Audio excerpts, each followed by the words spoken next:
What's up, producers? Today we're diving into one of the most powerful and misused tools in music production, reverb. Whether you're a beginner or already mixing your tracks, I'm going to show you how to use reverb like a pro. From basic settings to advanced tricks you probably didn't know. What is reverb? Reverb is the natural echo or space that surrounds a sound. It tells your brain whether you're in a small room, a huge church, or an empty warehouse. In plugins, reverb creates that space artificially, and using it right makes your mixes feel real, wide, and alive.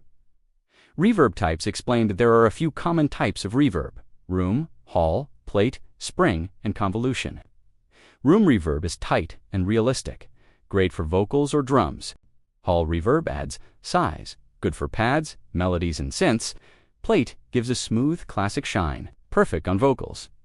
Spring reverb is metallic and vibey, often used in guitars. Key reverb settings. Let's break down the key settings. Pre-delay, how long it waits before the reverb hits. Use it to keep vocals up front. Decay time, how long the tail lasts.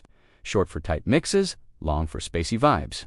Wet-dry mix balances how much reverb versus dry sound you hear. Pro tips and tricks. Here's where the pros separate from the pack. Use reverb sends, not inserts. This gives you more control. EQ your reverb. Roll off lows and highs to clean your mix.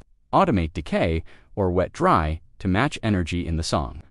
Use different reverbs for different elements, like a tight room on vocals and a hall on pads. Now you know how to use reverb like a pro. No more muddy, washed-out mixes.